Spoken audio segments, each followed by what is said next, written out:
భారతదేశంలోని అనేక ఆలయాల్లో నవగ్రహాలు ఉంటాయి. ఈ నవగ్రహాలు చాలా శక్తివంతమైనవి.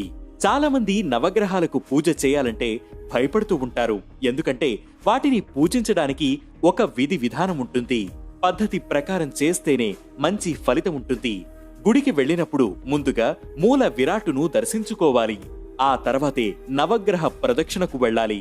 మధ్యలో ఉండే సూర్యుణ్ణి చూస్తూ నవగ్రహ మండలిలోకి ప్రవేశించాలి. నవగ్రహాలను చేతితో స్పృశిస్తూ ప్రదక్షిణలు చేయకూడదు. ఇక నవగ్రహాలకు చంద్రుని వైపు నుంచి అంటే ఎడమవైపు నుంచి కుడివైపుకు ప్రదక్షిణలు చెయ్యాలి. ప్రదక్షిణలను పూర్తయ్యాక రాహుకేతువులను పూజిస్తూ కుడివైపు నుండి ఎడమవైపుకు మరో 2 ప్రదక్షిణలు చెయ్యాలి. ఆ తర్వాత ఒక్కొక్క గ్రహం పేరును స్మరించుకుంటూ ఒక ప్రదక్షిణ చెయ్యాలి.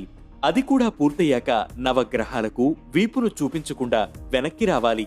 మనిషి జీవితం, మానసిక ప్రశాంతత అన్నీ నవగ్రహాల స్థితిగతులపైనే ఆధారపడి ఉంటాయని భక్తుల నమ్మకం. కాబట్టి నవగ్రహాల విషయంలో చాలా జాగ్రత్తగా వ్యవహరించాలి.